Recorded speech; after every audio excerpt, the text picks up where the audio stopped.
Great. We're going to go ahead and start then.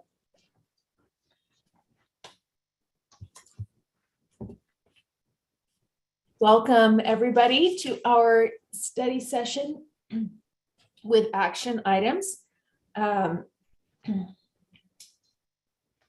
As authorized, do I need to do roll call first, Sybil? Okay, we'll do a quick roll call vote. Vice Chair Belknap, Yes, hello. Member Booth, Good afternoon. Member Cannon, Member Klein, Member Earl, Yes. Member Hanson, Hello. Member Hart, Hello. Chair Huntsman, Good afternoon. Member Hutchings, I'm here. Member Hymas, Here. Member Lear, Member Moss, Here. Member Norton, Member Straight. Here and awake. Excellent. Chair Davis, Yes. Jerry, can you help Kristen Norton get into the meeting? She's having an issue. Thank you. Okay, hopefully she can join soon. As authorized by Utah Code 52-4, this meeting is being held electronically without an anchor location for safety reasons. The public may also attend electronically. And we started off our discussion in board meeting yesterday, looking at a variety of business cases, and we're going to continue and move forward today. I am going to ask if we have any of our staff that needs to start off with any introductory information. If that, I don't know if that's Deputy Stallings, Deputy Jones, or Chief of Staff Young. Do any of you have something you want to start us off before we dive into motions again?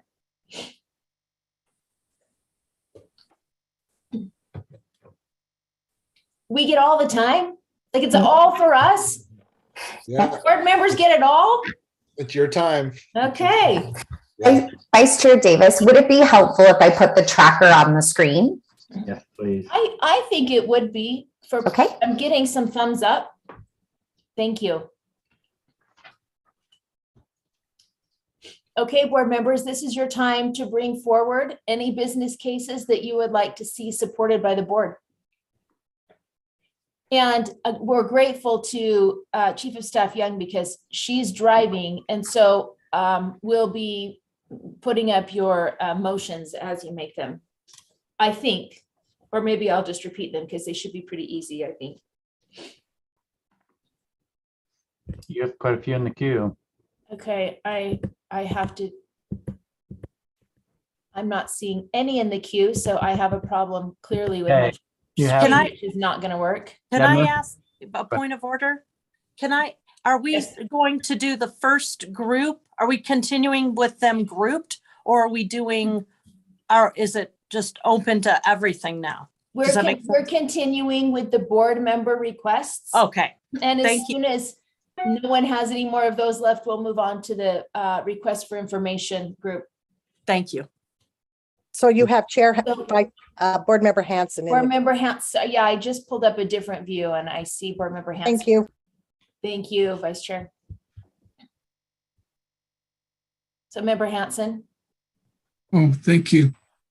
I'd like to make a motion that we, I forget how we were doing this, that we prioritize or we agree to continue with the business case that's titled School Safety Physical Facilities Capital Needs.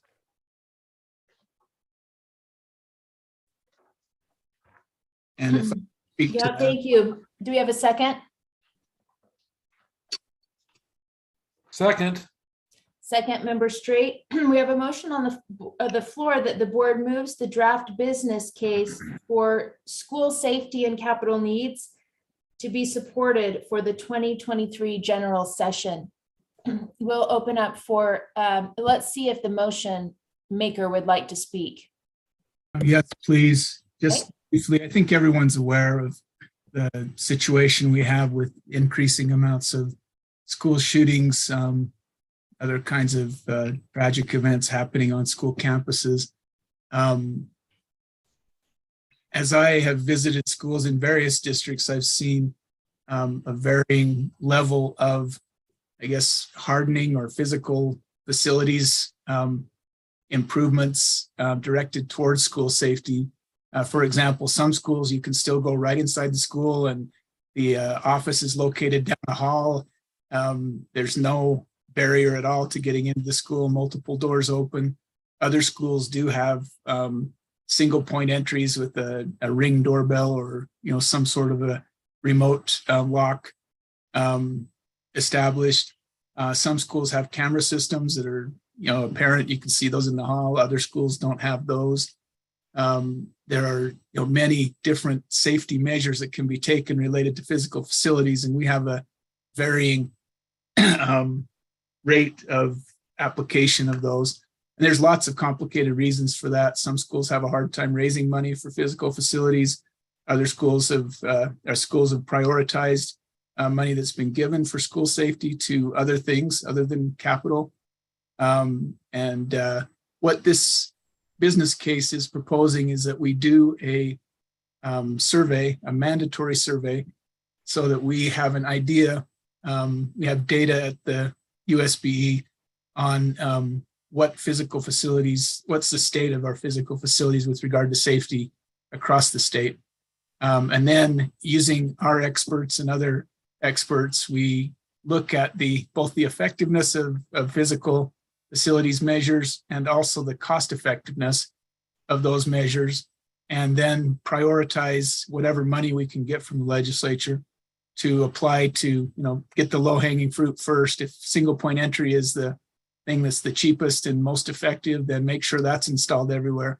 But with some uniformity throughout the LEA, the LEAs in the state with regard to school safety.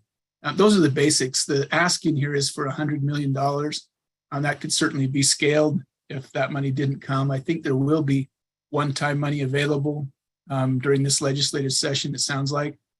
This would be one-time money, so it may be easier to get that.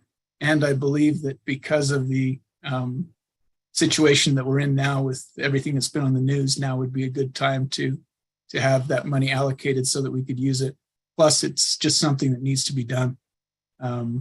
Looking at the current state of our physical facilities. So that's my comments. Thank you. Member Earl?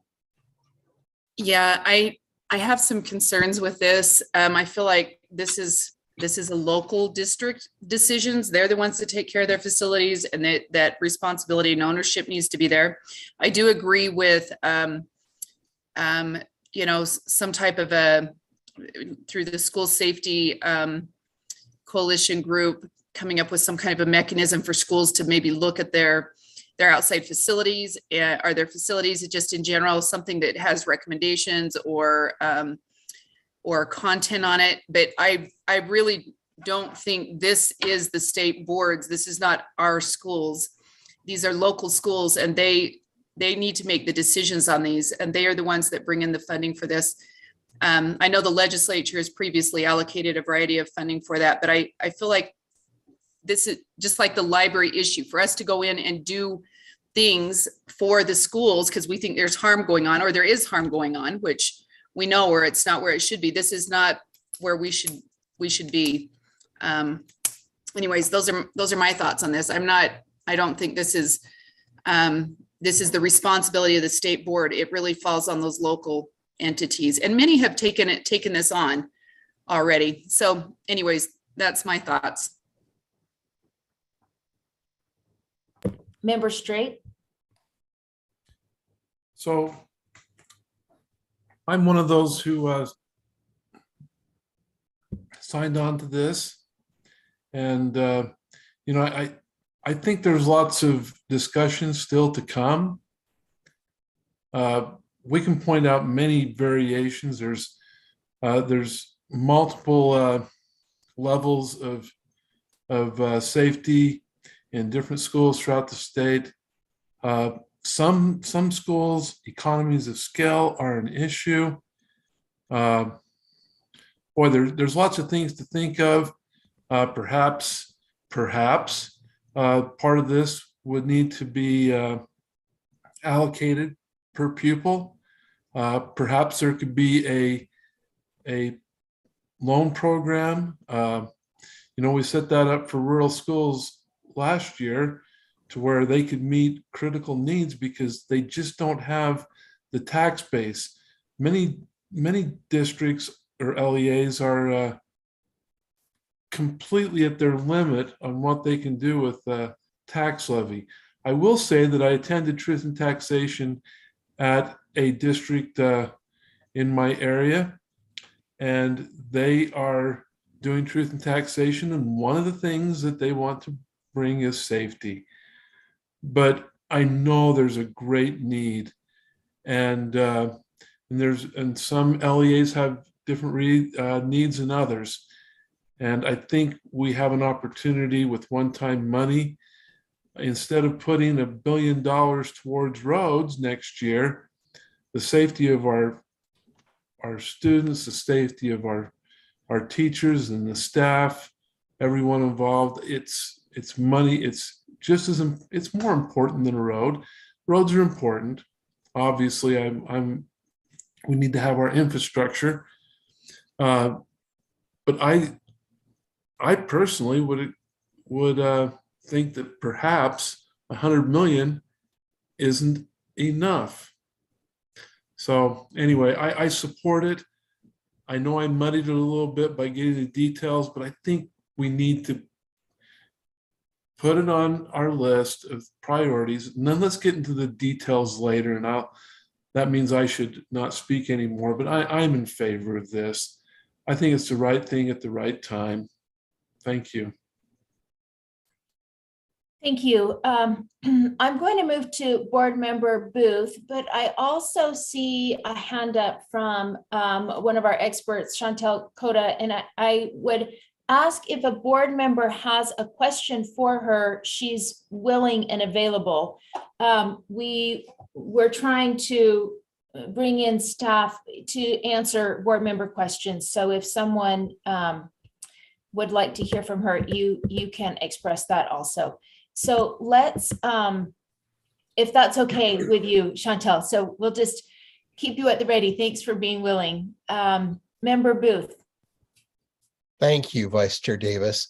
I resonate with the concerns that have been brought forward by Board Member Earl, and understand that it is a local need and a local decision, and that they have responsibility for their buildings and for their children's safety. However, as was mentioned by Board Member Straight and Board Member Hanson, there are many areas in the state where their buildings are not safe, and they do not have the tax base nor the resources to be able to deal with these concerns. And so we, as a state board who are committed to providing a safe learning environment for every child, sometimes may need to step up and provide opportunities and support for those districts who by themselves may not be able to in any way access those kinds of resources. And so I'm fully supportive of making these resources available. I wouldn't dictate, that they have to do this, but I would make these resources available to access them, have a survey, as was mentioned by Board Member Hanson, and then let the prioritization kind of fall as the applications are made for this kind of support, this kind of funding by the individual. There's no question that if they see an opportunity like this, they're going to, because of the responsibility they feel, they're going to get their ducks in a row and be ready to access this kind of resource because they're already aware of it. They haven't been sitting there for the last several years thinking, well, we'll think about safety in the future. They know what needs to be done, and they are looking for ways to make it happen. And I think would welcome the support of the state board in levying these kinds of resources in cooperation with the legislature. Thank you. Thank you. Member Lear? Yes, I also agreed with Member Hanson on this. I think this is discretionary. I don't think it is discretionary. It is discretionary. If, as Member Earl said, LEAs are handling this in their own way, they don't have to avail themselves of this opportunity. I also think the other thing that hasn't been mentioned is that the survey, or whatever we want to call it, information gathering, is a unique state board opportunity to then help LEAs gain information about what has been successful in other places. Smaller districts, similar districts to their own, charter schools. I think this is a very much the role of the state board to provide that information rather than expecting, especially smaller LEAs without natural constituencies, to learn what's been effective in other places. So I support this as discretionary, and I think we're beyond the time when we say this isn't a problem. This is a problem every single day. And if we're concerned about children seeing sensitive materials, we should be concerned about children dying. And I think we need to do everything we can in that effort. Thank you. Member Hymas? Yeah, thank you. As I read over this again, I just keep coming back to this this difficult sentence of mandated required assessment of Utah Public Schools physical safety. And it's just, I agree that this is important. I really do. $100 million, that's a lot of money. What are the opportunity costs we're missing out on? You know, just, I'm not there yet. I struggle with mandating anything from our LEAs and forcing them to do something. And I just think that if we could open this up and say, yeah, we want to help you get there if the need is there, but to mandate a required assessment of our public schools is a little bit rough. Anyway, some thoughts. Thank you. Thank you. I have two remaining hands, but these two folks have already spoken. So is there any other board member who would like to speak on this particular proposal before I go back? Member Hart? I absolutely think there needs to be something. I'm concerned that it would be a survey. I would be more, and I'm concerned about any type of mandate like that, although we mandate things all the time. So I just wish I would want more of the money to go towards actually providing the resources, maybe a grant type ask. Member Straight mentioned a loan type situation. I do think it needs to get done, but I think every community is different, so different that I think we could spend a lot of bureaucratic time, money on something that we need to put that money, let them figure out their needs, and then let us somehow help them. That seems to be now it can have those guidelines. I think that would be kind of what a survey would tell districts is what they need. You know, we can put that in whatever qualifications we make, but I really think they need to decide what their priorities are, knowing what their district's long range plans are and such. So yeah, I support the concept 100%, just not sure about the execution. Thank you. I'm seeing no other first time hands. So, oh no, Chair Huntsman. I took mine down. If we spend a half hour on every one of these, we're not going to get very far. So I'm going to be quiet. Ready to vote whenever somebody calls on it. This isn't the end game. This is puts it in the queue, and there's well, I'll just speak, because I'm speaking. There's going to be something either from the governor's office and the legislative priorities. There's going to be most likely, again, some other money spent on capital, not a lot, but it'll be there one way or another, the way I see it. But that's just my crystal ball. Thank you. Member Cannon? You're muted. Just a quick comment.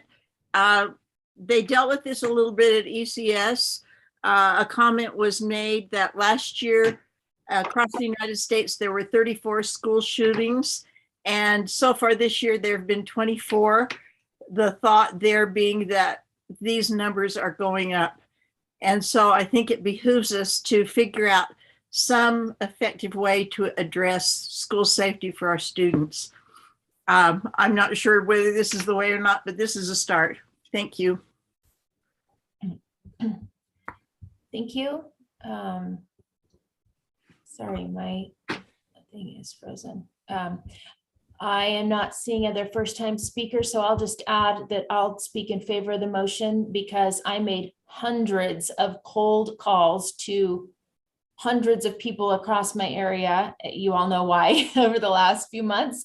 And the biggest request from people that came back to me was by far, make our schools safer, make our kids safer in their buildings.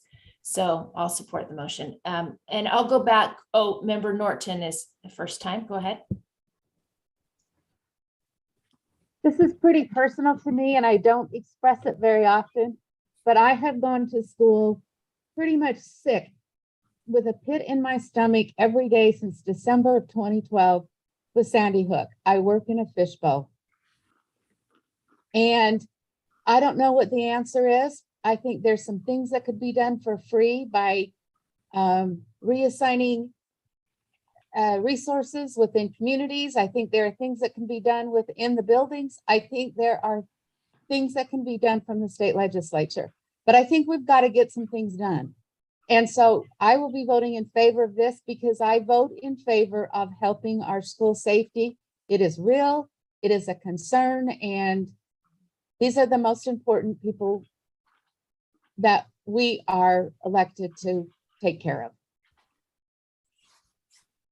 Thanks. Thank you. I think that's the end. Board Member Earl. Just real quick, ditto what Molly said just a minute ago, but I do think that we take the same approach as we did with the sensitive materials. This is an important issue. There's no doubt of that. But how we go about doing it either becomes more of a, we go in and we're analyzing. I just don't like the wording on this, the way it's written, and maybe that'll be reworked. So it's not a mandated assessment from the state that we're going in and telling districts what they're doing, but we're providing information and allowing them to make decisions and the available resources for that. So those are my thoughts. Yeah, I would support them choosing to, but we have a motion on the floor that the board moves the draft business case for school safety be supported for the 2023 general session. Can I get just a clarification? The wording that's on here is the wording we're moving forward. Can someone just clarify that for me? 'Cause that would influence my decision. If you have 3 people, you could bring it back next month for a change, but I don't know that we have time to wordsmith on any of these right now. So the wording is what we're moving forward. Correct. Member Chair Hansen, I'll go back to you since you're the maker of the motion. Do you have a change of wording on that motion? Thank you. No, I don't have any change of wording, but I do think that from experience, these things evolve and move forward as we talk with legislators and have more and more discussions ourselves. So I do think it's important that this survey is mandated so that we can gather the data that we need. But I think the method of delivery of funds is flexible and open to a lot of different suggestions. So I just want to get the ball rolling and move this forward. I think now's the time. In the environment we're in, we will be amiss if we don't grab all the money we can for this, because who knows what happens next year and what the priorities might be. I think right now, this is the time to get this done. It needs to be done. Thanks. Thanks. Last time, the board moves the draft business case for school safety be supported for the 2023 general session. I have to take a roll call vote because we're meeting electronically. Vice Chair Belknap, No, Member Booth, Yes. Member Cannon, Yes. Member Klein, not here, sorry. Member Earl, No, not the way it's written. Member Hanson, Yes. Member Hart, Yes. Chair Huntsman, Yes. Member Hutchings, Yes. Member Hymus, No. Member Lear, Yes. Member Moss, Yes. Member Norton, Yes. Member Straight, Yes. and I'm a yes. The motion passes. And Member Hart, we hope you are okay. You heard some choking there, and I can't see you on my screen. Chair Huntsman, Yeah, I would like to put this one on the table, the Utah School Safety Academy. It's down in there, and I am failing to bring up the business case to get down into the weeds of it. I don't know if staff can throw it up on this as a result of our, I think it was June, study session. Some good stuff came to light in this space of this academy. And basically what it's really doing is just bringing the whole state together, district, schools, and stakeholders all in a place so that they can together work together on these safety issues.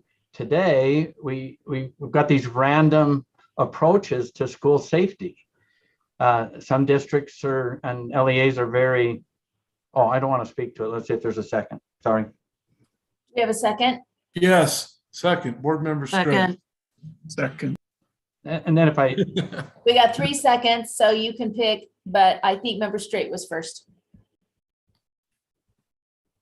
okay, so Go ahead, Chair Huntsman. okay. I just want to speak to this. We need to have a mechanism or a group, and I think it should be led through USBE to address the school safety issues that we're having.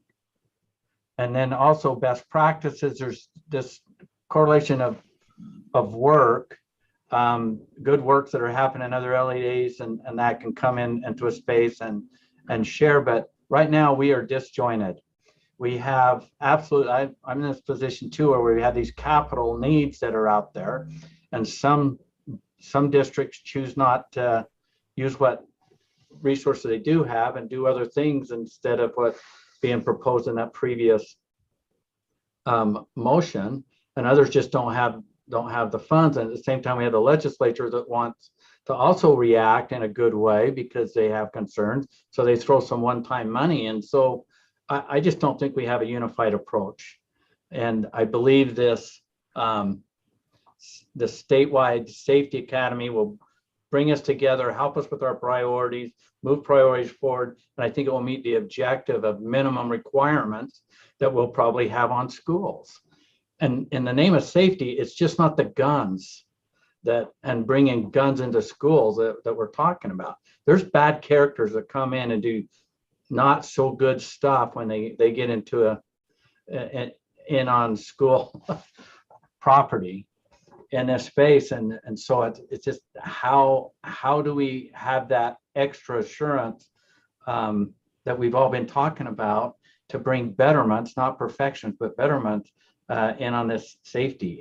It's everyone's got these genuine concerns, but we're just not unified. So that's all I'll speak to this. I think it speaks for itself. Member I don't know if it Straight, needs a lot of debate. It's whether you think it's good or not, but Member Straight, Yes. Could we go back? I think the cost is pretty low on this, but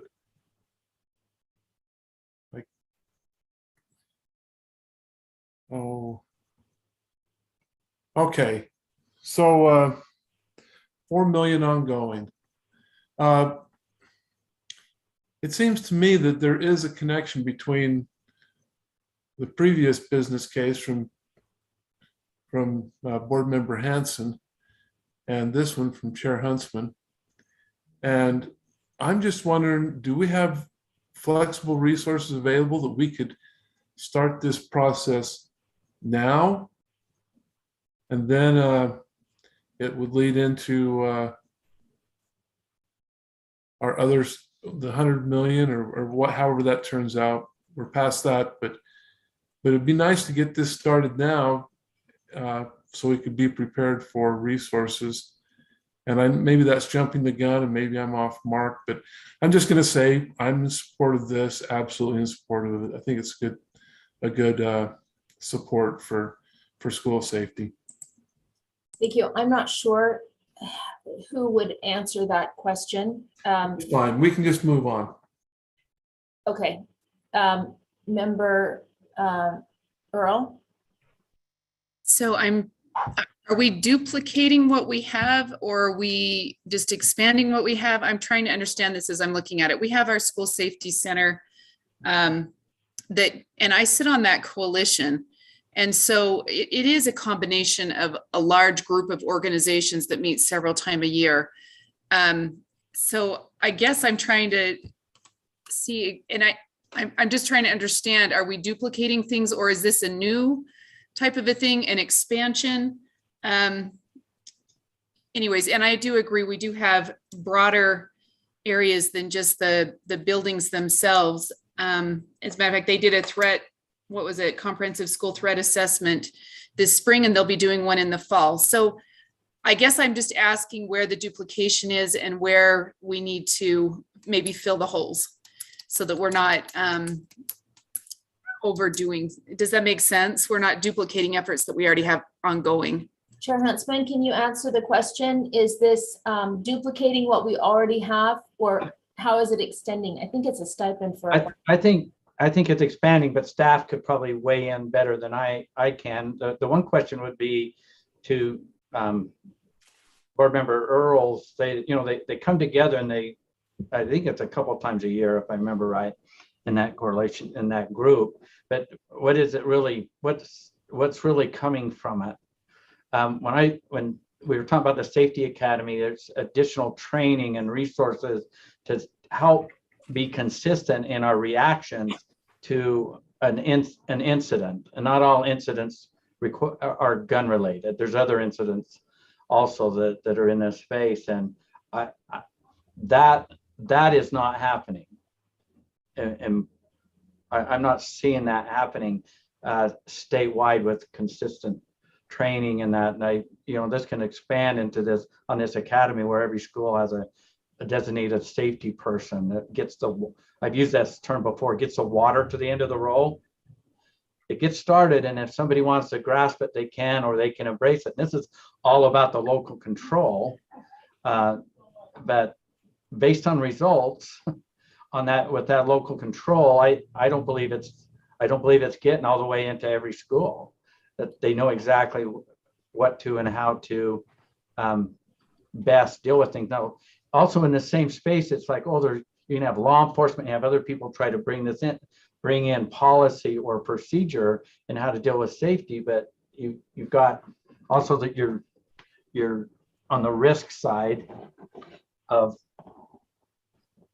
what are the consequences if you don't do something, what if you do? And I just see it as a big training, not just a training resource, but an information resource that's just going to bring more and more betterments into that space of safety. So I don't see redundancy, but that the group that board member Earl talked about would probably somehow be infused into this. I don't see why there should be redundancy. Thank you. I'm not sure if this would be our expert Chantel Coda or someone else from staff, but Chair asked that staff to clarify exactly how this will extend what's already happening. If you could share that with us in maybe just a couple of sentences. I'll come to you after I get a couple more board members. Member Hanson. Thank you. I'll speak in favor of this. I think that anytime that we see sharing best practices, I stand up and clap my hands, because I think we as a state board should be in the position of trying to make our schools behave in good ways, like multinational corporations might, where there's something good in one country, we should share that all across the world so that we can ratchet up the level of improvement. We've learned something somewhere, spread the word, and looks like a good mechanism for doing that. I think this is different than the big committee meeting that we've talked about before that has a lot of people. And I think information from that meeting, if I understand the concept, would come into these meetings and be shared by people who are doing boots on the ground work in the school environment. So I'd speak in favor of that. With regard to what Board Member Straight said about crossover between this and the previous one, I talked with staff about combining those possibly, and we decided against that because this is ongoing money for sharing of best practices. The other is one-time money and is specifically directed towards physical facilities. So I think this should go in the school safety campaign, I guess, that we should be involved in during this next legislative session and try and get as much done as we can. So I'm in favor. Thank you, Member Norton. I have a question, and I don't know if this is for Chair Huntsman or for Board Member Hanson or for staff. So, kind of just lead and guide me. But I'm hearing a lot of the words that I want to hear, like best practices and like local resources and, including these schools and long-term training, all those kinds of things. How do these bills either work together or separately to bring in best practices that have been learned from experience in our DPS or our local police forces, that they are cross-trained or that they are trained on schools specifically, and how are they, those police officers or school resource officers used in either one of these bills? So let me just weigh in, because that's part of on this. If you look in the summary request and you get towards the bottom of it, it's got a school safety specialist. The one thing about this, there's a stipend. This is funding that stipend, and maybe that's not enough, but I think it's a start where every single school has as a school safety specialist. And that's now you guys know I get involved a little bit with law enforcement. All of your resource offices, or it's your local sheriff or your local police, or however it's contracted out, they have most of them, unless they're employed by the school district, have other duties and responsibilities outside of this. So they do their best as they're coming and going in and out of schools, if they're not directly employed by the district. And so they bring expertise, a layer of protection, because they have a shield that they wear, and they have a gun, and they have really quick responsive resources that can come in a crisis. But this is with this school safety specialist is going to bring back into the school and back into the district are other things besides having the gun and the badge that's in there. And it's going to be talking about how to, what to. They're going to have access to information from technology, what systems work best, what protocols best to check people in and out. There's experts all over the country that speak to this, and we have good law enforcement experts in our states that can bring content to educate and bring into this academy and work with the school safety specialists. So will they be integrated? I'm not sure. This doesn't say that all those entities will be at this academy, but most likely there will be, because there's enough expertise out there that they'll want to come in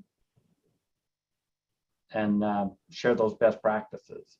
And there's also districts or LEAs that have had experience in on the capital side, and then also in policies and procedures. I'm not sure if that answers your question. I'm sure staff can probably do better. Can we go quickly to Chantel Coda, our safety specialist, and have a quick answer? Hi, yes, Chantal Coda, coordinator of Safe and Healthy Schools. And I apologize, it looks like my camera's been disabled, so I hope you can hear me okay. I actually think that we've done a lot of work with this on the School Safety Center. And so I would really appreciate if we could have Rhett Larson speak to this, because he really has in-depth knowledge, and he is on this call right now, if you're okay with that, Chair. Rhett, you've got like 1 minute. We'd love to hear from you. Thank you. You got it, Chair. So this does extend our reach and to help all LEAs in the state of Utah. So it expands our current efforts and it gives us funding to do so. The School Safety Academy will take the approach in training all those who are interested in school safety, including school resource officers, school administrators, school mental health. It pulls everybody together to have that unified approach, as Chair Huntsman said. It provides funding for LEAs through that stipend approach. And this is definitely something our LEAs are asking for. I serve on the Utah Critical Incident Commission and have traveled extensively this summer with some of our LEAs to school safety conferences. They all are wanting a school safety academy like what's in Indiana, where we can provide best practices that we are learning with and from our state partners, and really does take school safety to the next level and providing much needed resources and support to our LEAs. Thank you. We have a motion on the floor that the board moves the draft business case for Safety Academy to be supported for the 2023 general session. I have had a request from the board that I take a roll call vote from the bottom up and alternate the way that we call those votes. So Member Straight. Yes, I'm first. Yes. Yes. Member Norton. Yes. Member Moss. Yes. Member Hyman, or Member Lear, sorry. Oh, yes. Member Hymas. Yes. Member Hutchings. Yes. Chair Huntsman. Yes. Member Hart. Yes. Member Hanson. Yes. Member Earl. Yes. Member Cannon. Yes. Member Booth. Yes. Member Belknap. Yes. And I am a yes. That passes unanimously with Member Klein absent on all of these votes. Sybil, do I need to say that every time at the end of a vote, or is that just understood? Well, she has to be excused too, and right? Yes, she asked to be excused. Okay. So Thank you. I'm not sure if Sybil has an answer for that, but maybe you could text me, Sybil, and let me know if I need to say that she's absent on every single vote. You do not need to do that, Chair. Okay, perfect. I don't need to call her. I just will skip. Okay, Member Moss. Could I bring a motion? Are we up for another? Yes, you may. And I'm just going to give board members a heads up. We've been here for 45 minutes and we've covered 2. So I'm going to ask each person to speak once and make your comments as brief as possible, unless you're the motion maker and need to really get some good information in there. But Vice Chair, I may be out of order, actually. This is an RFI, the USBE market adjustments. Is that too soon to turn to that one? do we have anyone who still would like to bring forward a board member, one that's in the board member list? Member Hart, do you? Okay, Member Moss, you're up. Okay, I'd like to move that the board support the business case for USBE market adjustments. And Give a second. Second. Second with Member Belknap. Will you speak to your motion, please, Member Moss? Yes, and I'll be quick. I know Deputy Jones can talk about this. In finance, we're losing a lot of people to highly competitive offers away from the good work we're trying to do to flesh out USIM, some of the other financial key operations that we do here as a board to make sure that we're monitoring ourselves, monitoring and supporting LEAs. And it's just a war on talent that's very tough to win. And so this is something I highly support to make sure that all the good things we've approved can actually come to fruition. And I know Deputy Jones is available to answer questions. Member Hart.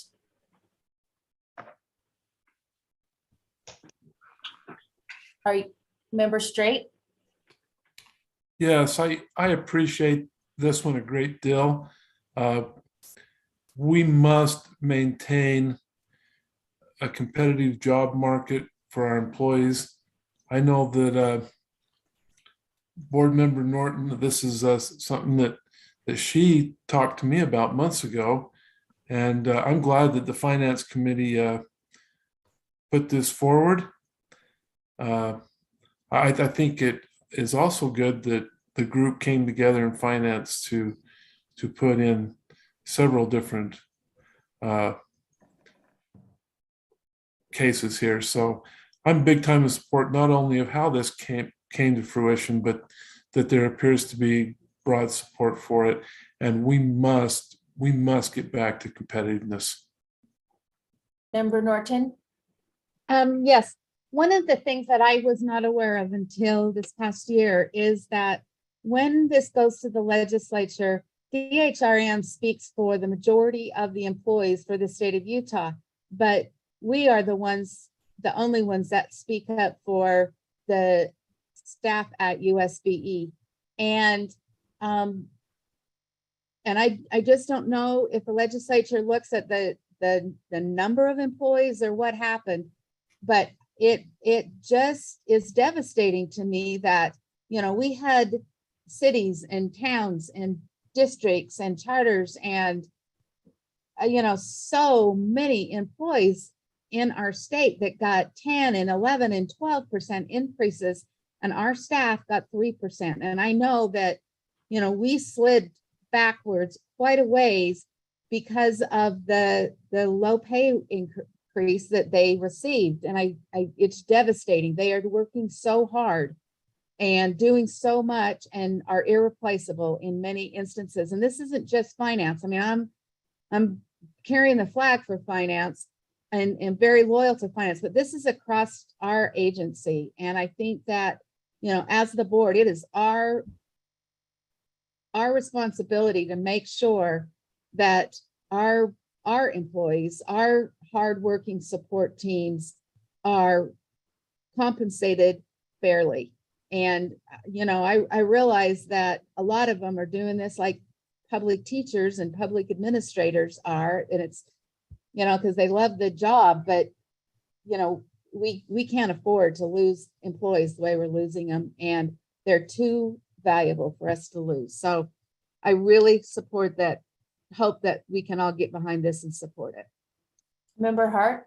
Point of order, Chair. Point of order. Yes.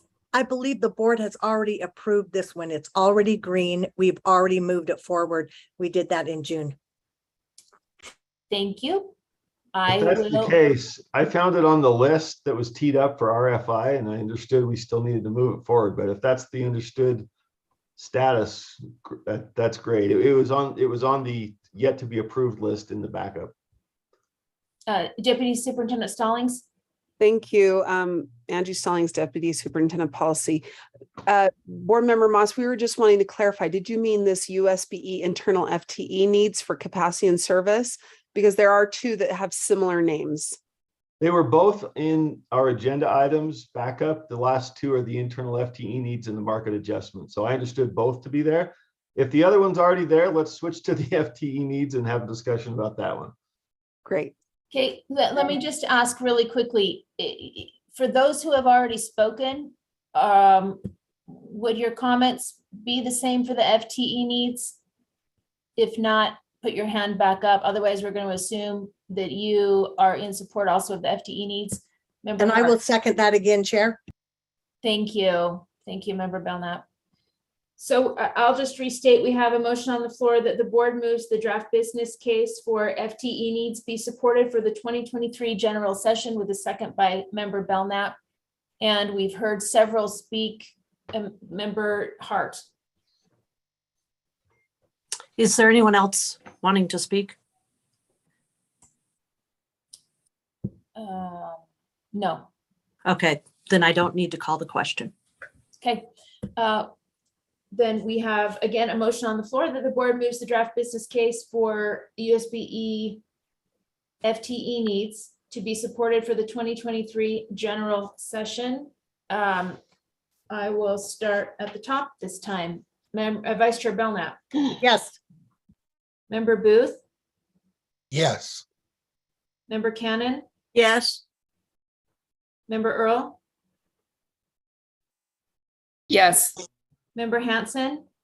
Yes. Member Hart. Yes. Member Chair Huntsman. Yes. Member Hutchings, Yes. Member Hymus, Yes. Member Lear, Yes. Member Moss, Yes.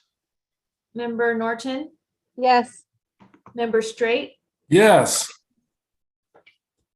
and I'm a yes. That passes unanimously. Member Hart, did you have your hand up also for a motion, or were you in queue? Yes. Member Hart. Oh, yeah, I was in queue for a motion. Okay, But we've moved to the other list, correct? to the request for information list, yes. Correct. Okay. I would like to move forward the educator licensing case. Well, I'd like to turn it from an RFI to a business case. The way this is written, though, is almost like a choose your own adventure. And there's several options if you've read the business case. And I'm actually,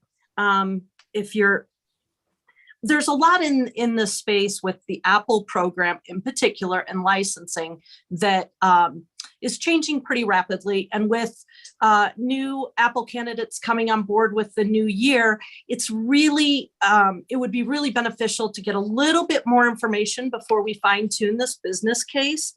But I do, if you're looking at it, in order to save time, if you look at project number 1, which talks about training provided for the Apple directors. You look at number 2, which is support at USBE, additional resources at USBE in order to provide support to the field.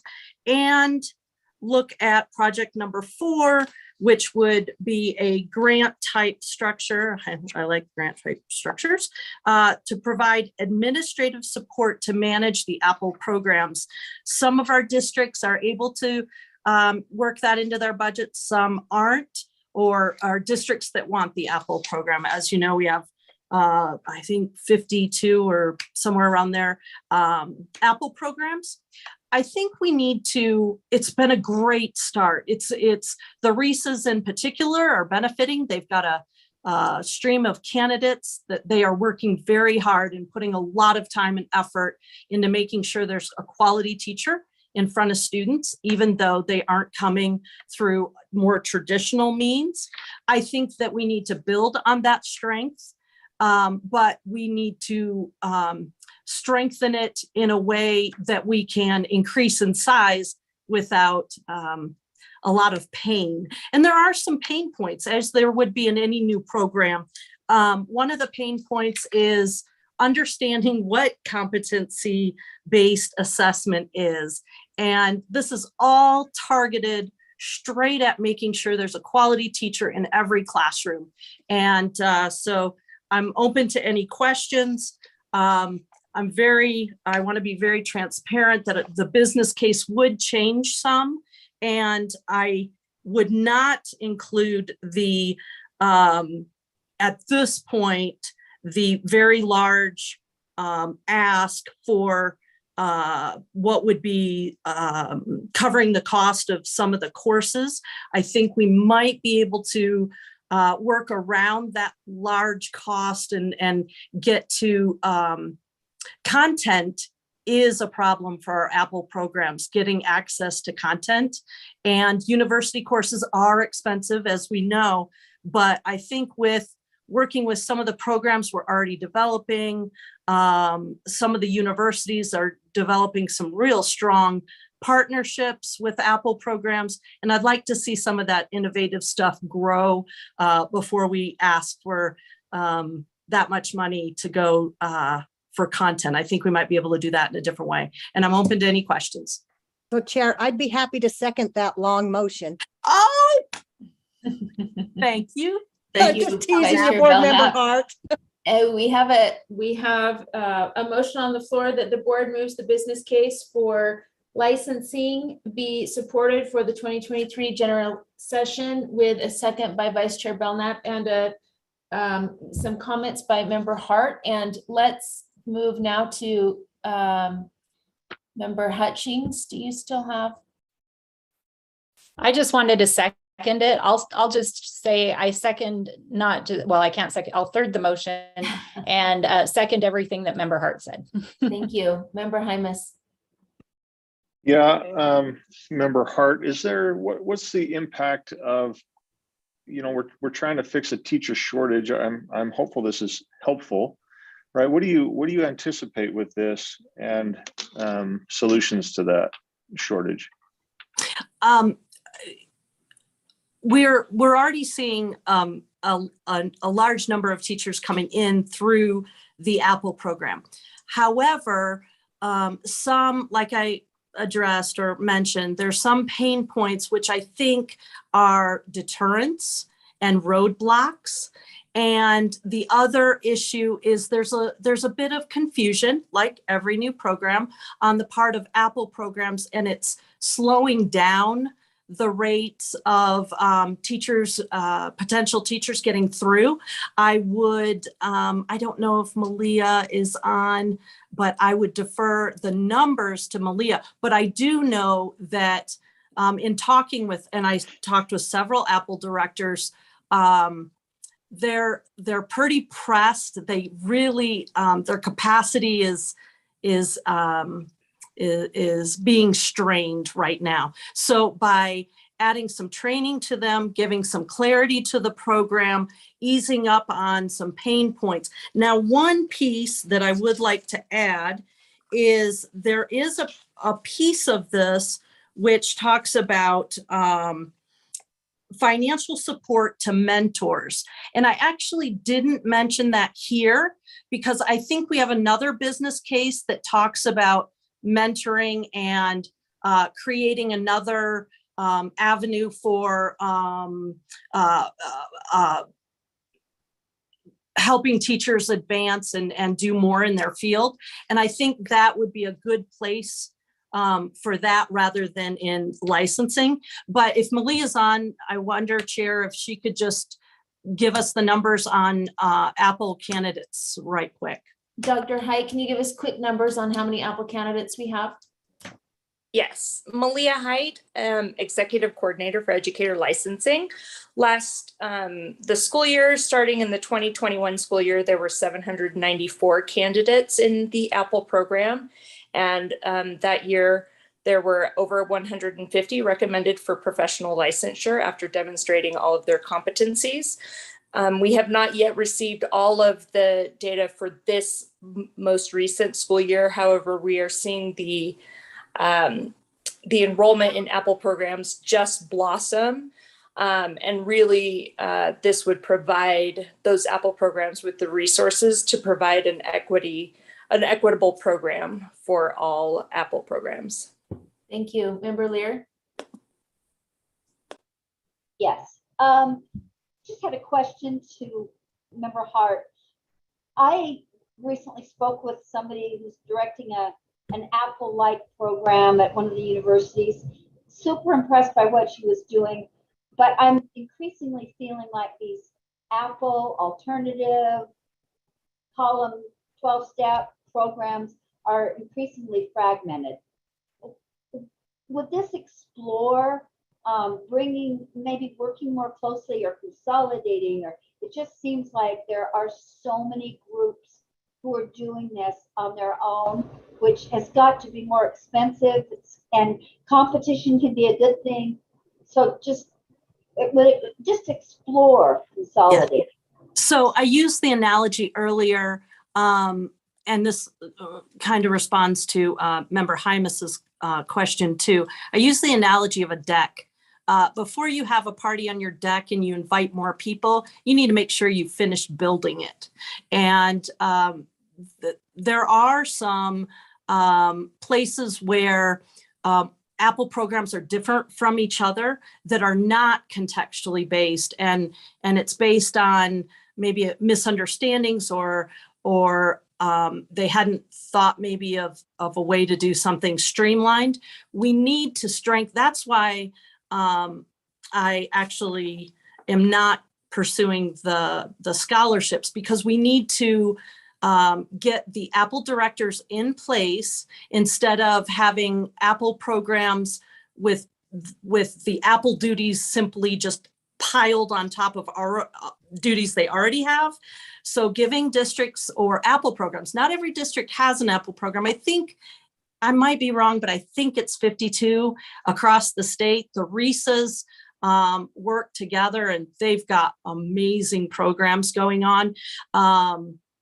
It is fragmented, and that, happens at the beginning of a somewhat decentralized program. And you're exactly right. And that's exactly why the business case needs to move forward. Some of it's a matter of training. Some of it's a matter of people are stretched too thin. Some of it is simply we didn't anticipate certain challenges. There's been great feedback from Apple candidates that have gone through the process or have started the process, and we need to address those concerns and make it a fantastic program, because even though it feels fragmented and disparate, it's has the potential to really and is starting to really ease some shortages. Quick follow-up, Chair. Very quick. I will support this for now, but I really want to see coordination and consciously looking at getting rid of duplication, just out of territorial nature of LEAs. Thanks. You're speaking my language. Also, I think there needs to be a more robust program evaluation, both self-evaluation and evaluation by the state. That's why there's the piece in there of support from USBE. We need to make sure those, even when Executive Coordinator Height went out and did some spot monitoring, she was able to very quickly find some issues that needed to be rectified. That's exactly the kind of thing that needs to be shored up before we make the program larger, or the program gets larger on its own. Thank you. There's a motion on the floor that the board moves the draft business case for licensing to be supported for the 2023 general session. I'll be taking a roll call vote starting from the bottom. Member Straight? Yes. Member Norton? Yes. Member Moss? Yes. Member Lear? Yes. Member Hymas? Yes. Member Hutchings? Yes. Chair Huntsman? Yes. Member Hart? Yes. Chair Hansen? Or, Yes. yeah, Member Mhm. Hansen. Okay. Yes. Member Earl? Yes. Member Cannon? Yes. Member Booth? Yes. Member Belknap? Yes. And I'm a yes, with the understanding that some of that amount in the credit portion will be adjusted. That passes unanimously. Member Moss? I'm sorry to monopolize. I have one other in the RFIs, and I know this is one, Vice Chair, that you are interested in, but since you're occupied, I will I'll bring it up. I would move that the board would support the business case for retention through teacher leadership and mentoring opportunities. Thank you. There's a motion on the floor, or I'll second. I don't think I can second because I'm chairing. I'll second. I'll second. Chair Huntsman, thank you. Will second. And so we have a motion on the floor that the board moves that the draft business case for retention of teachers through leadership opportunities be supported for the 2023 general session. Would you like to speak to the motion? Yes, thanks. And I'll try to be quick. We are seeing, as we all know, a teacher shortage. We're seeing burnout. We recently received a couple of good studies looking at what is facing teachers. So this is intended to address two needs. Number one, the need for those who are really superior in their field, the ones who have been doing it and cranking out amazing success, but are very tired and could use some recognition, reward, and perhaps a slight change. And for those who are struggling on the other side. And so it's about leadership and mentoring. I'm aware anecdotally of several different districts and charters that have great things going in the teacher leader space. Sometimes it's instructional coaching. Sometimes it's doing more formative teacher evaluation. It's basically taking teachers who are experts and helping them find a way to move into a leadership role, sometimes temporarily, might be for a year, might be for 2 years, but without having to formally leave the classroom and go into administration, recognizing those teacher leaders. And so this would provide a couple things, and I would focus in this one on the first 3 areas. There's another one there that I think needs a little bit more discussion, but the first 3, the second and third element on this are, number 1, a grant program for LEAs to jumpstart or expand local teacher leader initiatives.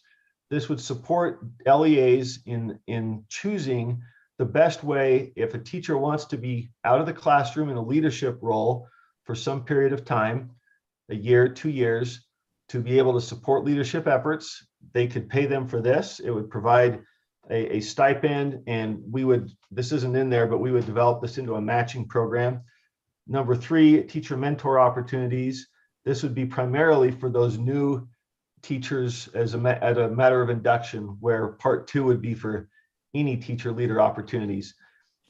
In part 2, you'll see 300,000, that's 250,000 a year for some charters and districts to lock into this program. It wouldn't be so much a program where we would tell them what to do, but we would give them the opportunity to pick how they see it best in their school. We have some great guidance on this subject from the Hope Street Group, and they have developed something called the Roles of a Utah Teacher Leader. I would focus this money on those that are involved in class leadership. There are some other opportunities there for teacher advocacy and community outreach, but this would be intended to focus on LEAs choosing how they would like to help their expert master teachers to take a leadership role in their own building. So it would provide monetary support for those who are already doing something like that, and it would incentivize those who are not to learn from those that are already doing it. And you'll see 50,000 there it would also support using our Hope Street Fellows to act as guides for those LEAs who want to know how best to do this. So it would leverage that group that we've already done. And instead of using part 1, where it was an extra 50,000, that 50,000 could be used either to support involving the existing Hope Street Fellows or to expand the cohort. So part 2 would be 300,000 a year. Part 3 would be 125 the first year and 200,000 the second year and thereafter. So sorry, that's a lot to cram in there, but the idea here is, we've got amazing teachers, we've got amazing resources, and those that are struggling, the best resource they have is often these master teachers. And this would give an incentive and some coherence to the different ways of doing that. Thank you, Member Hart. Yes, I was wondering if you would consider maybe including mentoring teachers that are going through the Apple or the pedagogical performance assessment part of Apple as a specific piece to that, because that's an area in which I think we could really marry the 2 proposals. Would that be something you are open to? Vice Chair, could I? Yes. Absolutely. I think that the breadth of this would allow that, but calling it out would direct them that as one of their priorities if they choose to take it. Absolutely. Member Straight. So I can't remember all of the details, but in looking at this one, I was reminded of a program that was actually passed and funded dealing with school leadership before the pandemic, and now that money got dumped. This is a much smaller amount. That was an actual program. This is a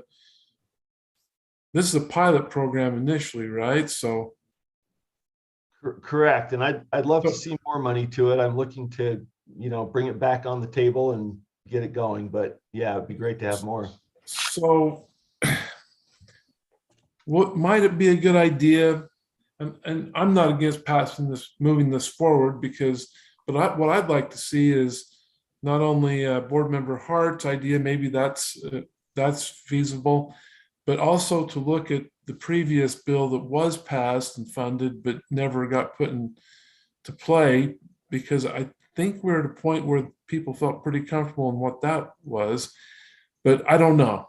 And so I would suggest that obviously move this forward so we can keep working on it, but then see what we have already done in the past, and especially that program just before COVID. Member Belknap?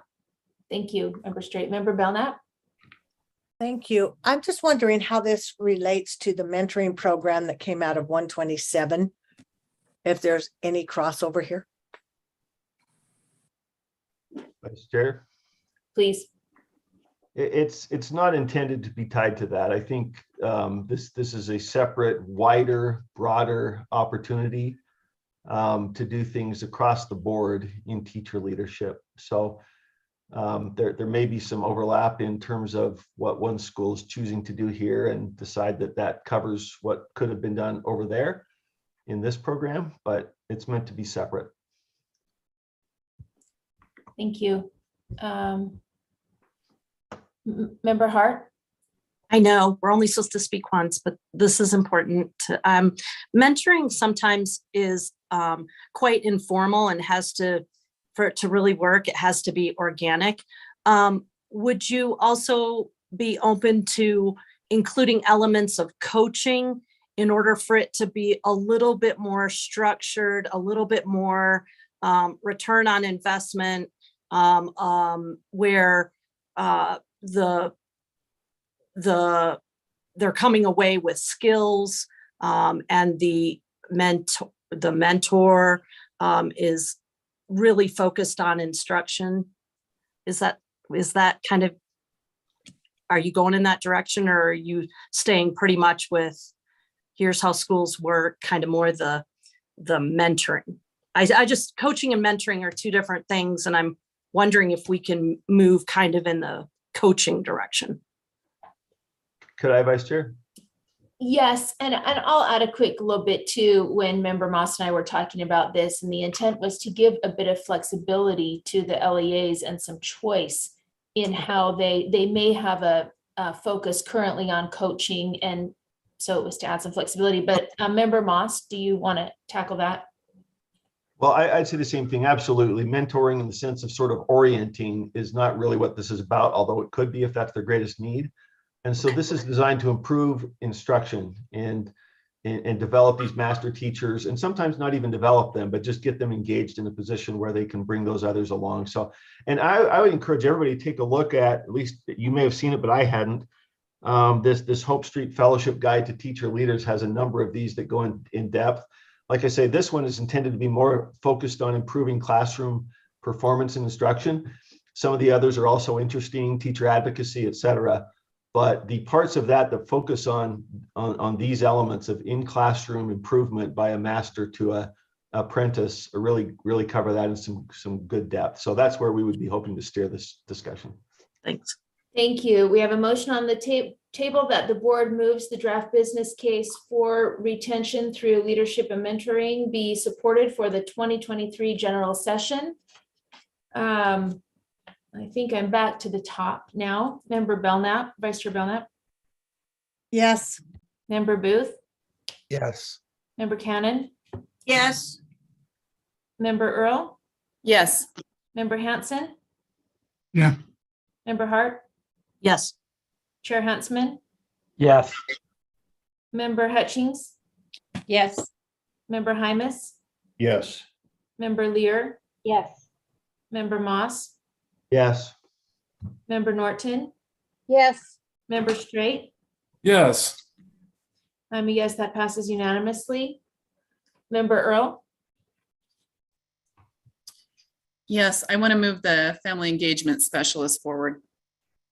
Okay, do we have a second? I'll second. Member Moss, second. We have a motion on the table that the board moves the draft business case for family engagement specialist to be supported for the 2023 general session. Would you like to speak to your motion?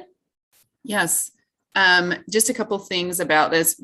Back in the spring, when we actually have a family engagement person at the state right now, and when we looked at what her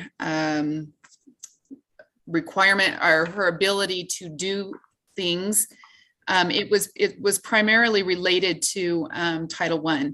And so as we got looking at this, and Board Member Moss can speak more to it if you'd like to add to it, because he'd kind of moved this forward or got it going. But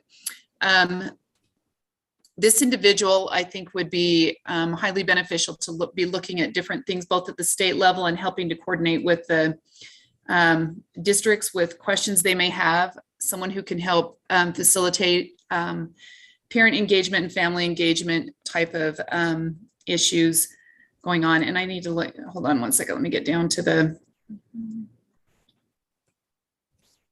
now I've lost my spot. Anyways, I just think this will be highly beneficial at the state level to have someone that we can contact, and someone that we can, that can be kind of a specialist in this particular area, that is not limited to just like Title I type of activities. So. Thank you. Member Lear? I had a question, and I saw this business case and was really intrigued because it's something that if it's along lines I'm thinking, it's something that I wish the board would invest in for decades. Are you talking about kind of an ombudsman that responds to families of all kinds, or is it something other than that? Member Earl? And when you, I'm trying to understand your question specifically. Someone who helps to assist families in maybe accessing resources or availability for districts of those resources in their area to help families. Is that what you mean? So it could be, go ahead. Can I respond, Chair? And I know you're moving quickly. Yeah, but I'll just say quickly, I think this is not necessarily like a formal ombudsman, but kind of a first responder kind of a situation where some of the, it could be something like that, but not in a formalized. And I don't care about I'm not caring about the language. I'm not caring about the exact definition unless we need to define it somewhere. But what I'm asking is this going to be a person who advocates for families, and perhaps when Jenny says, look for resources or is this also somebody who might hear what a family's plight is and call the LEA or inform the person that LEA is not giving you accurate information? Or is it that kind of a problem solver, or is it something else? I think that would be part of it. I do think that's part of it. So yes. And Member Moss has some also. Member Earl, do you want Member Moss to? Yeah, he's that raising would be his. great. Okay. I'll be brief, and then I'm not going to talk the rest of the meeting. I apologize, but I did develop a lot of this. The way I see this, we're going to have a parent part of the website that's going to be someplace that people can land on. It's going to be translated so every family can access it and understand where parents fit into the system. And this person I see as somebody who could not act as a formal ombudsman to investigate, but to say, if you need help with this, this is where you go. And here's our wonderful IEP folks. And if you're having trouble over here, here's a place. They would also have a very proactive role, as Jessica Callan plays currently for our title student parents, in reaching out to LEAs to help them understand how to engage parents, how to resolve concerns, how to help them understand and empower, so they can use the resources. So I think, like Jenny said, kind of a first responder in a sense, where you're not going to come up with an audit, but you're going to be that person who advocates and understands if parents call in, and also who's proactively helping LEAs to understand how best to engage and empower parents on the front end. Could even be talking to them about community councils and that kind of thing. 15 seconds more, Cindy. Yeah, really quick. I support this. I think it's a good idea. I'm cautiously watching how it might evolve and develop, because I don't want to turn into a bully toward LEAs. But I think it could be an information person is crucial. Thanks. Member Straight? I'm gonna I won't say anything. Member Vice Chair Belknap? Yep, I've had a pretty long conversation with Board Member Moss on this, and I actually would think that if we're going to hire someone to do this job, they would have to have so much background information on law, rules, and other pieces that to try and find somebody with this expertise, it could be a problem. So I am really, I am not for spending our money on this. Thanks. Okay, Member Moss? Brief response, if I could. Yes. This is not meant to be a technical lawyer opinion type of person. It's not meant to be an audit person. It's meant to have a general understanding of how parents fit into the system and be able to answer basic questions and direct them to the right resources. Thank you, Member Hanson.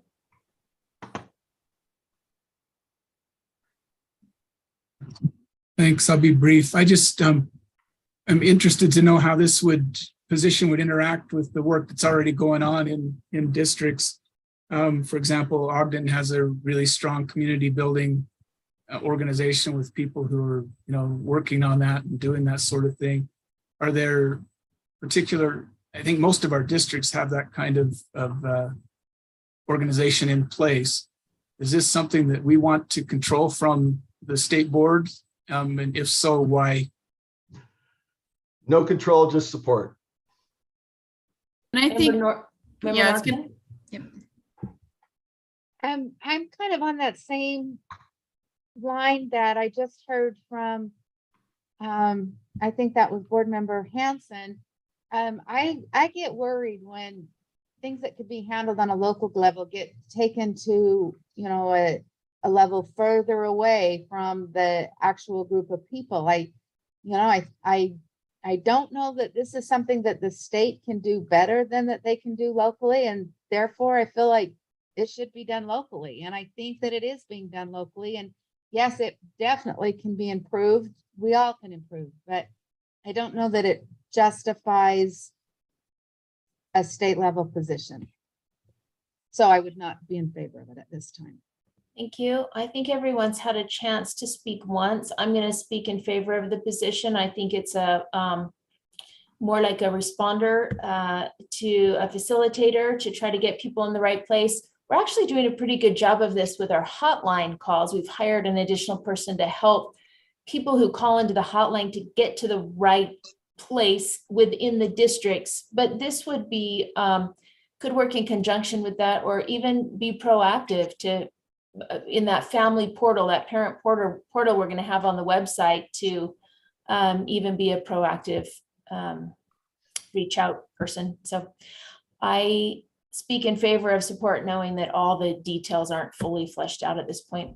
So we have a motion on the floor with that the board moves the draft business case for family engagement specialist to be supported for the 2023 general session. Member Straight? No. Member Norton? No. Member Moss? Yes. Member Lear? Yes. Member Hymas? Yes. Member Hutchings? Yes. Member Chair Huntsman? Yes. Member Hart? Yes. Member Earl? Or sorry, Member Hanson? No. Member Earl? yes. Member Cannon? No. Member Booth? Yes. Member Vice Chair Belknap? No. And I'm a yes. It's 1, 2, 3, 4. That motion passes.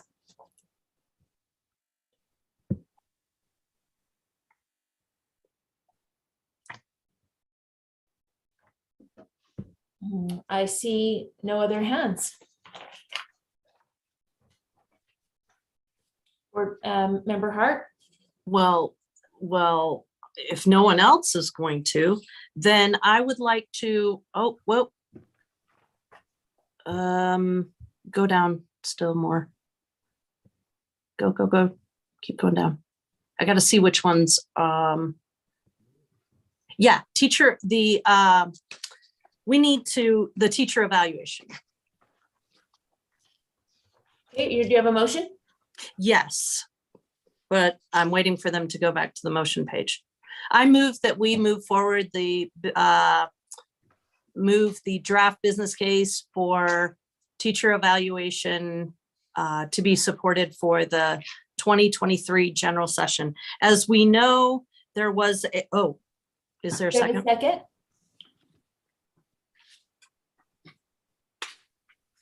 I'll second. Hymus. Member Hymus, second. Would you like to speak to the motion? Member Hart? Sure.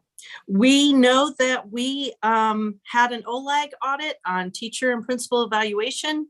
One of the things that we found when we're talking with teachers, the evaluation system is not yielding useful results.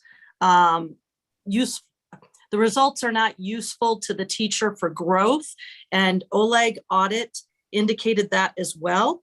I think there's a lot of interest in this in a variety of places. I think we can, since we're working with licensing, I think it goes right along with teacher evaluation. For instance, one problem is that new teachers are inundated with different programs that they are participating in, and one might say subjected to. One possible dovetail would be perhaps if they're in the Apple program, their pedagogical performance assessment could be part of their teacher evaluation, rather than having to do multiple reflection activities and demonstrating competency a million times over. This is not asking for any particular money. It's just it's really kind of a placeholder for changing policy. So this doesn't have any fantastic, amazing ideas quite yet, but we do know that it needs to change, and that is consensus. Member Well, Lear? from some people. I'll be brief, as some have said. I would support this, but I have always been frustrated and bugged that charter schools aren't required to have an evaluation system for teachers. And we know the number of students that are in charter schools. We know in some areas that's growing. We're doing a disservice to our students if these teachers are not also required to be evaluated. So I would hope, and I know this is causing a firestorm as I speak, but there are many charters that are much bigger than the small districts, and some that are very small and very new perhaps. But I think we need to evaluate all teachers on the same in a system somehow. So I will support this, but I absolutely hope you'll entertain the discussion of having a prescribed teacher evaluation system that includes charter school teachers. It's an advantage. Maybe this isn't the best system, but if we don't measure ourselves, then we don't have data to say, what are we doing, who's doing it, or where does it look better or worse? Thanks. Can I respond, Chair? Quick follow-up. And certainly, since this is a policy request, that certainly can be considered, and we can do things like maintaining autonomy by requiring certain elements of a system. You can do different things. It doesn't have to be, we can give charters some flexibility to attend to their charter as, they're written, their goals and their ways of doing business. But yes, we do need to consider the education that all students are getting in the state. Member Hymus? So I agree. Okay. Thank you, Member Hymus. Thank you. I need to be, I guess I want to check with staff. I believe that charters do have to go through that evaluation process. They are not exempt from that. So I think we mentioned that before. Can we have staff either confirm or not? And while we are pulling someone up from staff, Member Hutchings has something to weigh in on. Yeah, I was just going to say, and I wanted to comment on the same thing too. My understanding is that teachers in charter schools are required to be evaluated. They're just not required to use this evaluation. And Malia can help us out, I think, with that. But Angie, then that should be available for all schools. Just so we're talking about the right thing. I just want the consistency across the board. Yep. Dr. Height? Yes, Malia Hyde, Executive Coordinator of Educator Licensing. Educators at charter schools are required to have an annual evaluation. However, that evaluation is not required to be aligned to the Utah Effective Teaching Standards. There you go. Member Earl? Yeah, so a number of years ago, I know that they tried to put in a model for everyone, and there was quite a bit of pushback. I hope we did, whatever happened there, I hope we just learn from that and make sure we don't try to replicate whatever didn't work, and then move forward with those things that did work. And Molly, it sounds like you're already aware of some of those issues. So just trying to remind you that we did this once where we tried to do, everybody does it this way. And I don't know all the ins and outs of it, but I know that it didn't work. So. Thank you, Deputy Superintendent Stallings. Thank you. I just wanted to make one mention of the fact that a couple of months ago, the legislative auditors reported on their audit to the Education Interim Committee regarding our evaluation systems. And the Education Interim Committee does have a committee bill file open on this topic. They are waiting for the state board and some recommendations that our staff are working on with a work group of some sort. So I did want to let you know that there is some interest at the legislature, specifically the Education Interim Committee, to work on this. And if for some reason the committee does go away from that, then we could also, this will be a good green light for us to work directly with a bill sponsor as well. Thank you. Member Straight? I just want to be in queue for when we get to the next motion. Thank you. We have a motion on the table that the board moves the draft business case for teacher evaluation to be supported for the 2023 general session. Member Straight. Vice Chair Davis, I apologize. The motion's a little different in this case because it's really more of a policy request. Oh. I rewrote it a bit. I don't know if you can see it on the screen in that shared doc. Can you scroll down a little bit, Sarah? It's at the bottom. Oh, no. Right there. Someone can, Vice Chair Belknap, can you read that for me? Oh, never mind. I'm back up. We have a motion on the floor that the board moves the draft policy request for RFI teacher evaluation to be supported for the 2023 general session and request that staff work with the legislature on a potential bill file. Board Member Straight, can we vote, please? Oh, yeah. Oh, my vote, you're calling me to vote? Yes. Yes. Thank you. Member Norton? Yes. Member Moss? Yes. Member Lear? Yes. Member Hymas? Yes. Member Hutchings? Member Hutchings? Chair Huntsman? Yes. Member Hart? Yes. Member Hanson? Yes. Member Earl? Yes. Member Cannon? Yes. Member Booth? Yes. Vice Chair Belknap? Yes, and with caution. Yes, that is a good reminder. And is Member Hutchings back on? Member Hutchings, we see your name, but we can't hear you. We will put her as absent. And otherwise, that passes unanimously. Thank you.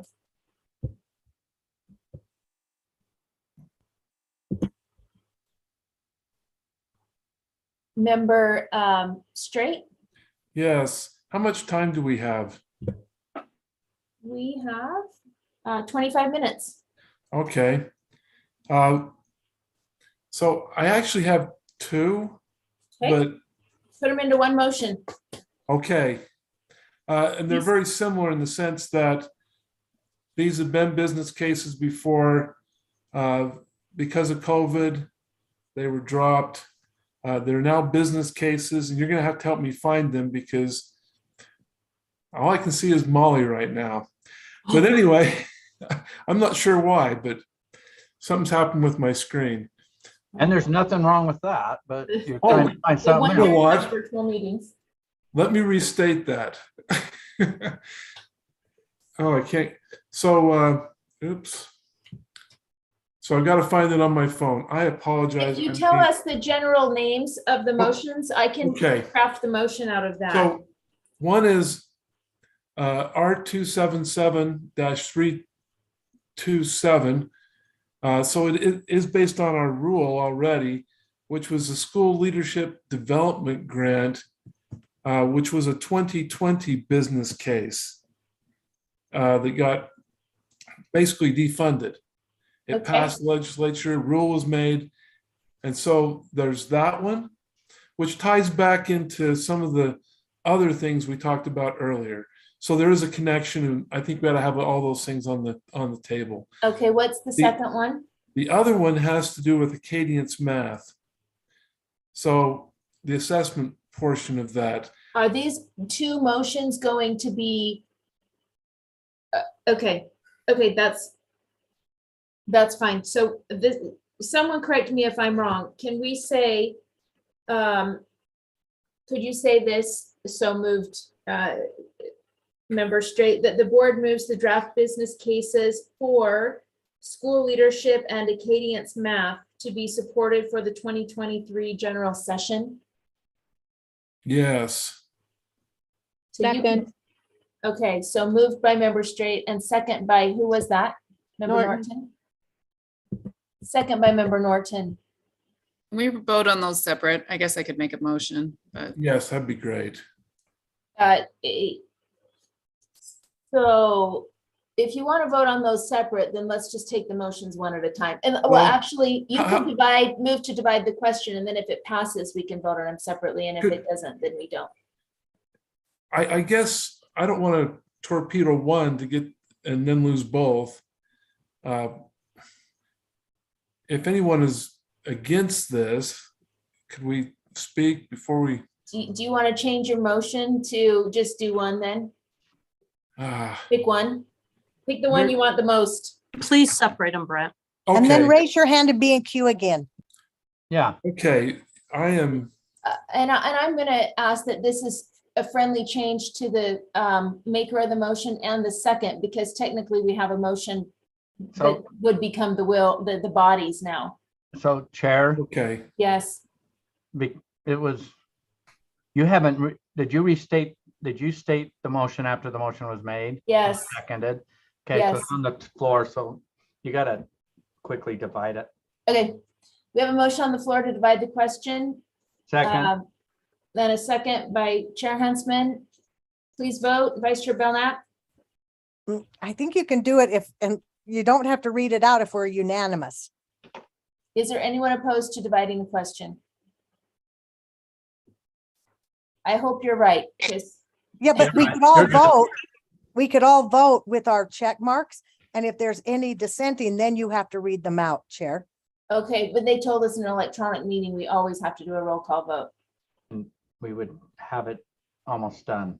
That's only if it's not a unanimous vote. Correct. If it's unanimous, you don't need to do a roll call. Is that for everything? Yes. Why are On we doing? virtual, yeah.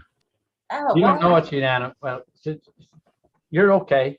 Okay, I apologize. it's okay. It's unanimous. Unanimous, it's divided. So it's divided. So let's go and take the first one that you had mentioned, which is the school leadership program. Would you like to speak to the motion? I am on. So I just think it's important. We went through all of these business cases that got destroyed by COVID. They were well received. They were actually passed. We even have a rule on one of them. In fact, I think we have a rule on Acadience math as well. These became unfunded mandates. And at the minimum, I think we need to explore them. And they may have some connection to things that have already been proposed in business cases. So, oops, I was supposed to only speak to the one. I will stop there, let other people pick up. Okay, so we're on the leadership.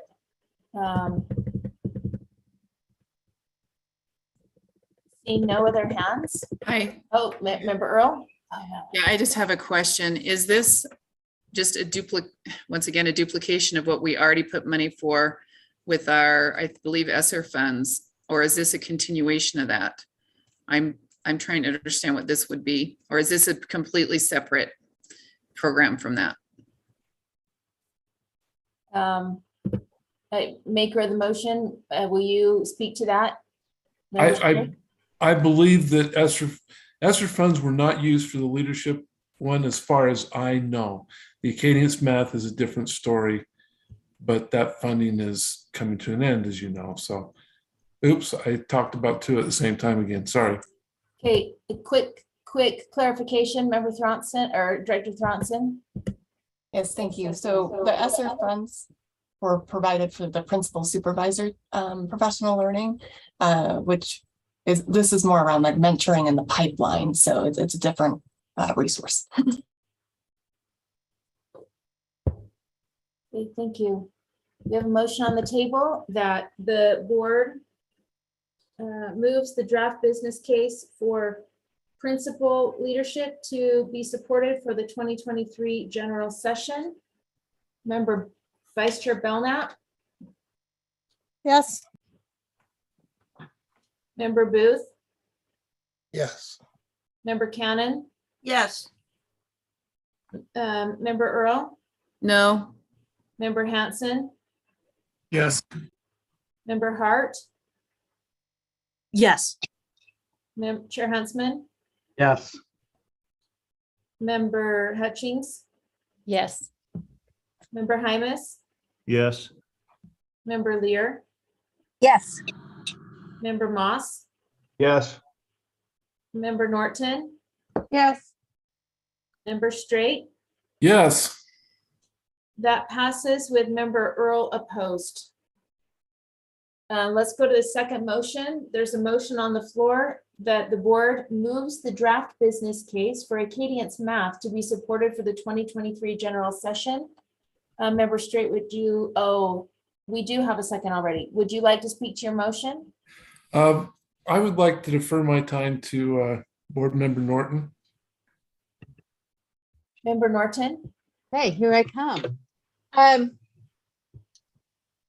This particular assessment started all across the state this year. It had been in pilot program last year. Unfortunately, there is absolutely no money involved with this. And it is a huge, and there should have been, it's an unfunded mandate. There's a huge financial burden as well as human capital burden with this testing. And we were approached by some assessment people about this problem. I know in Washington District, it was, just a huge amount of money just for the paper to print this test on. One of the things that we were told was that in one of the large districts, they felt that their teachers had quite a burden with the new letters training that they were going through. And so they had their assessment team go in and print the test, collate them, give the test, and then score the test and enter the information into the computer system, which you have to do by hand. It's a pretty time-consuming process because these are little people, and so most of the testing is done all of the testing is done paper pencil, and then you have to hand assess it, hand correct it and hand input it, and the tests are many times the tests are given one-on-one. So with that being said, this large district went in there with their group. Now, they had received $1.50 per student as a stipend, or, from out of the goodness of their heart from their district or the state, I don't know, but they did have $1.50 per student. But when they got finished, they found out it was over $11 per student to give this test. We had the opportunity of talking with Assistant Superintendent Nilsson, and he had also done some calculations. Their calculations were lower because they were doing the figures based on not using a district testing group and the cost but that it would all be done by teachers. But from what we've heard, this is costing teachers a lot of personal time. So, we feel like if this is going to go forward from year to year, that the legislature should restore the funding. Sorry, I said too much, but that's kind of the backstory. Thank you. Vice Chair Belknap. Yeah, I agree with what Kristen has said, but I also want to reiterate that the statute has asked us to give a math assessment. However, as long as it's funded, and at this point, this is not funded. So I've actually talked with Dr. Dixon a little bit about this. I'm wondering if we could not give this test for a year, while especially our teachers who teach our youngest children are trying to get their letters training in. It just seems like we're pulling our teachers out of the classroom at every turn to get trained and not have the opportunity to teach. Are you making a substitute motion? I'm not making a substitute motion, but I'd like that to be on the docket. You're speaking, so you're only speaking against the motion. So if it doesn't pass, then it stays status quo where people don't have to give it if it's not funded. Well, that's actually not it. They've kind of established that at the state level. And anyway, there's Right. so many integral pieces here. But Cindy, I guess for one time, I wanted to just say, if it's not funded, why are we giving it? Okay, thank you. Member Hart. I'm kind of confused because it sounds like we're not really supporting the program, but yet we're considering funding the program. Am I missing something, or why aren't we asking for this requirement to be changed in statute? Member Straight or Member Norton? Yeah, so I'm not against, and I'll just speak for myself, and I believe others will feel the same way. I'm not against Acadian's math. I'm not against the program. I'm against not funding something that has significant cost, because is the data important? Yes. Are we putting too much right now on K through third grade teachers? Yes. And so it's not that I'm against Acadian's math. I'm actually for it, but just not right now. Now, teachers are still going to teach math. Teachers are still going to assess their instruction and student learning. They're still going to assess those things. But until it's funded, I agree with Board Member Belknap. But if we're going to fund it next year, we got to get this started now, because we don't have the funding in place for this year. Now, there's other details, but that's the nuts and bolts. And I thought Board Member Norton did an excellent job of giving the backstory, but there's even more to it than that. But I think we need to move this forward, because we will want to put this into action. We do want that. We want that powerful assessment that can come from good assessments. So for clarity, and then I'm going to have Director Thronson verify this. For clarity, they can or cannot legally give Acadian's math this year because it's not funded, but this motion is asking for funding for the following year. Director Thronson, is this accurate? Unfortunately, no. So this assessment is funded, just not adequately for administration, is what the issues from the field are. So we get $300,000 a year for the dashboard and the assessment. But the issues that the field, that this business case is attending to, is administration and scoring is taking more time than they feel like they should have to give free and willingly. So I think it would be false to say this test is not funded, as it is funded. What the field is asking for is for additional funding for scoring and administration. So it is required this year for all Correct. K-3 teachers because Correct. there is some funding attached. Yes. Okay.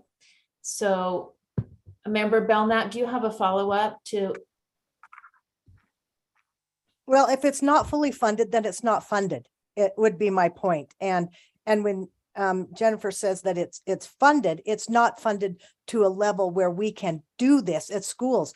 It is taking classroom time away from our kids and educational time to grade these tests. I think we should wait till Acadians can catch up to our needs to have this done electronically rather than by hand. So many. I think everybody's bringing up great points, and I'm going to ask AAG Quisenberry or AAG Beal to weigh in a minute about the legality. If it's underfunded, will teachers still be required? I'll come to you in just a minute. Member Hart. I'm sorry, but since you called on me, the Acadians is taking up instructional time. It's taking up materials. I haven't been convinced that we've got a good system in place to support this.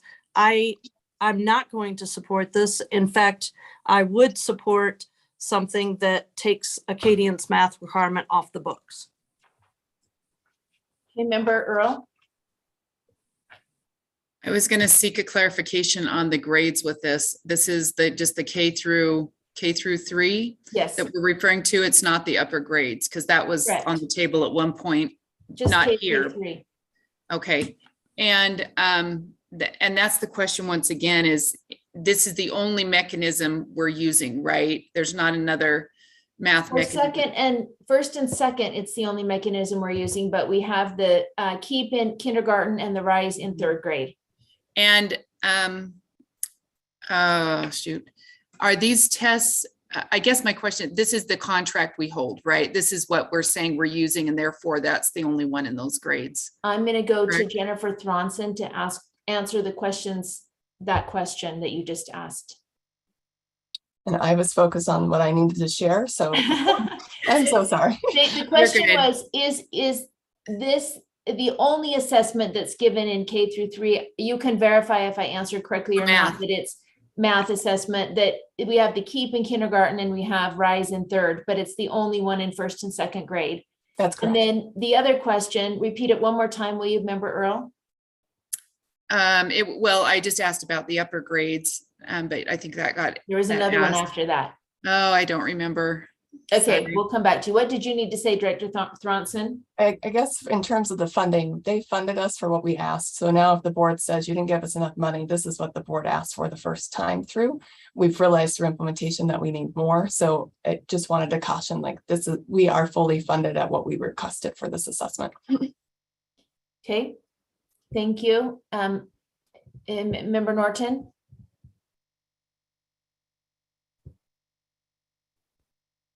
You're muted.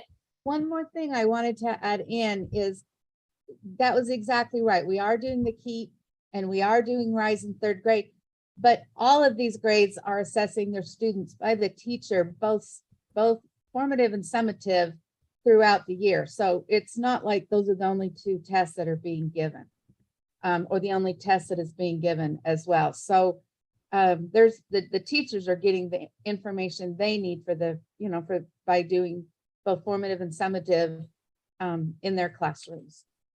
Thank you. I'm going to quickly go to AA Quisenberry.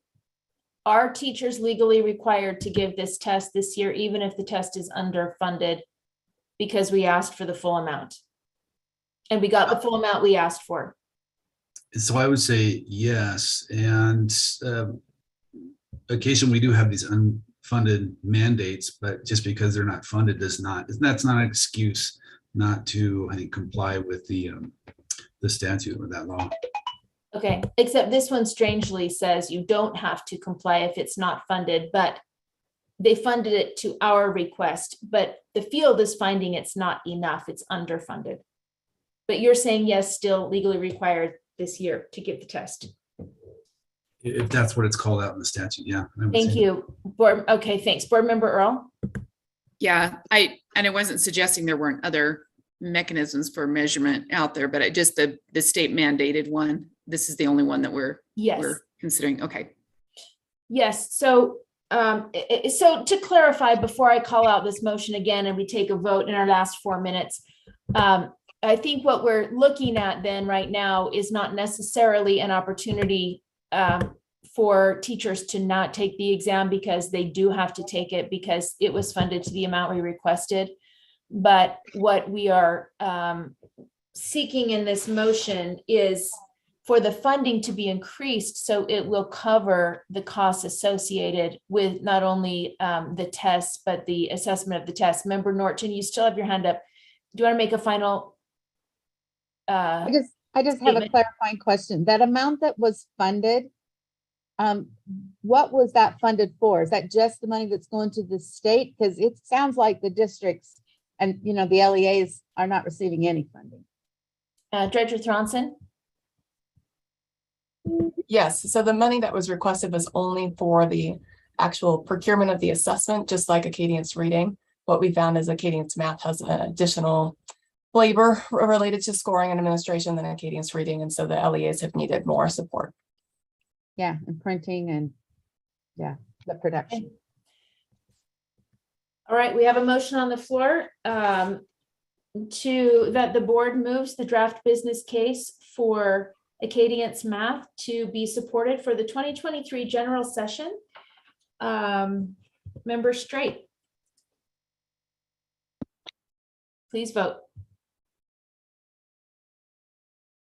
Member Straight? Sorry, I was slow. We're voting. Yes, Thank yes. you. Thank you. Member Norton? Yes. Member Moss? No. Member Lear? Yes. Member Hymas? No. Member Hutchings? No. Chair Huntsman? I'm a no. Member Hart? No. Member Hanson? Yes. Member Earl? No. Member Cannon? Yes. Member Booth? Yes. Member Belknap? No.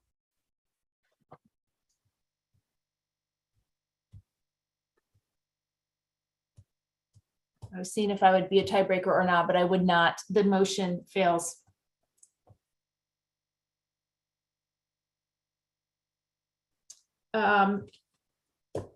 Well, that is all we have time for today. So thank you for coming. Thank you for putting forward these business cases. I am assuming the question will arise, will we have a chance to bring forward any more of these ever? And I'm guessing, Chair Huntsman, correct me if I'm wrong, that we're going to see these financial questions on the agenda again in the future, because we have not discussed WPU. Chair Huntsman, would that be a correct prediction, or do we need to have 3 board members bring it to? No, our work isn't done. Okay, all right. WPU is already green though, Vice Chair. Sorry, what was that? WPU is already green. We voted in June. Oh, did we already vote the amount? Oh, I forgot we voted. We did not vote the amount, but we voted to move it. So when we make it a priority. Oh, yes, then we prioritize. Right. So we still need to do the amount. I just want to make a really quick note. It's 3 o'clock straight up that, you know, our staff was very quiet during this study session today, but the heavy lifting for us to be able to get to this point as board members, and the work and the research and the compiling and the information, this wouldn't have happened without extensive work on their part behind the scenes, and the part of board members who've been partnering also with them. And I just wanted to shout out that we're grateful to everybody, board members and staff alike, for the work that has gotten us to this point. And thank you for coming, and have a wonderful weekend. This meeting is adjourned. Thank you. Thank you, everybody. Happy back to school, some of you teachers. Yes, definitely. Thanks, everyone. Thank Thanks you. to board